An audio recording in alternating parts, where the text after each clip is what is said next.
As I prepare for pending retirement, I've been cleaning out my desk and my office, rummaging through things that I've accumulated over careers as a lawyer and as a judge. The process is slow because each scrap of paper and many of the photographs I've accumulated bring back memories that send me on a detour of reflection about the meaning of life and what's important during our time here on earth. Among the treasures being packed away in boxes of memories is a photograph of Thomas Haynesworth shaking my hand. He and I had just finished sharing a podium explaining our different perspectives about the court decision that had exonerated Mr. Haynesworth of wrongful convictions that had caused him to spend 27 years in the state penitentiary. For him, that court hearing represented the end of a long, hard road. For me, it was my first hearing as a newly appointed judge on the Court of Appeals. Haynesworth had been convicted of a series of rapes. In each case, the only evidence against him was the cross-racial identification made by the victim in each rape case. After he served more than 2 decades in prison, the law changed to allow DNA evidence to be used in court. As each of the first several cases were reviewed on appeal, DNA evidence proved that Haynesworth was innocent. But when the evidence locker was opened for the last case to be reviewed, nothing had been kept. The physical evidence had been discarded. There was no DNA to be analyzed. That appeal of Haynesworth's last conviction, therefore, had to be made on the basis of circumstantial evidence. The defense team was able to match the DNA from the other cases to a look-alike inmate who was serving time for other crimes, but had been out and in the area where the rapes had occurred years earlier. After hearing the argument and considering the circumstances of his case, Haynesworth was granted a writ of actual innocence. Although he spent 27 years of the prime of his life living in the state penitentiary, after that wrongful conviction was reversed, Haynesworth returned to prison each weekend to visit friends there in order to provide them hope to carry on in spite of their imprisonments. Haynesworth understood, probably better than most people, that hope is essential for facing the adverse conditions of life. Jesus understood the value of hope. The gospel writer Luke tells the story of Jesus' encounter with a demon-possessed man who was living in a cemetery at Gerasenes. Scripture says for a long time the man had not worn any clothes or lived in a house, but had lived in the tombs. That's Luke 8:27. I've often wondered how that happened. Wasn't this someone's child? Hadn't he grown up in that community probably? In a place where he was now shunned and left to stumble in darkness by himself? After Jesus healed the demon-possessed man by sending the demons out into a nearby herd of pigs, the man, understandably, wanted to leave his past behind him and travel with Jesus. Read Luke 8:38. But Jesus turned him down, instructing him to return home. Tell how much God has done for you, Luke 8:39. Despite the suffering and embarrassment, loss of years of being possessed by demons, the man had a purpose in life, and that purpose was to bring hope to others. His testimony could bring hope to others who needed to hear the account of what God had done.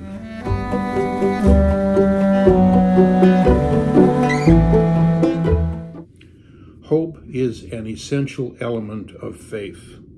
Faith is having confidence in what we hope for, even when we are not seeing it yet in our life. That's Hebrews 11, verse 1. Without hope, people perish. Look at Proverbs 29:18. We're told to keep the faith, but that requires us to have hope.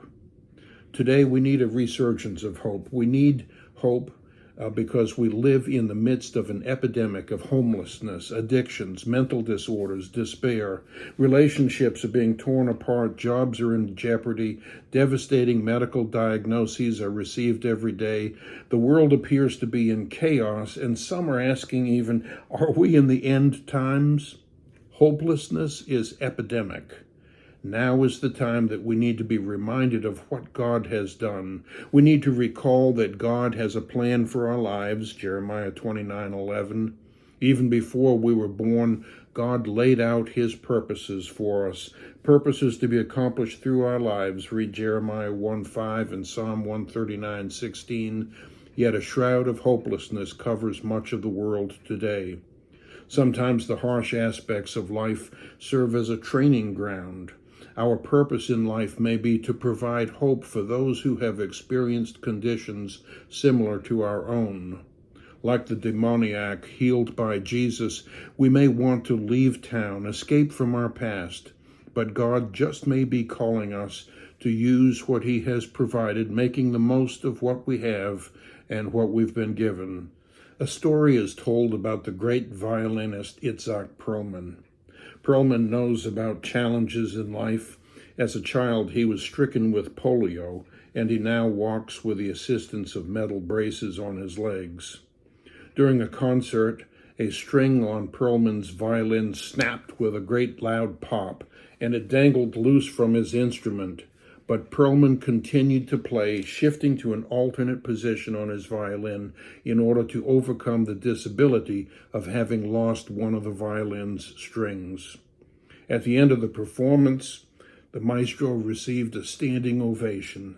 Once the applause subsided, Perlman spoke. "Sometimes we must make music with what is left," he said. Perlman's wise words apply to each of us. When life offers setbacks or lessons learned the hard way, we are called to make music with what is left. God still has a plan for us, and being assured that God still has a plan for us provides us hope to press on through the ravages of life's turmoils. Hope is essential, and that comes from seeing what God has done and from the assurance that he has a plan for us to accomplish.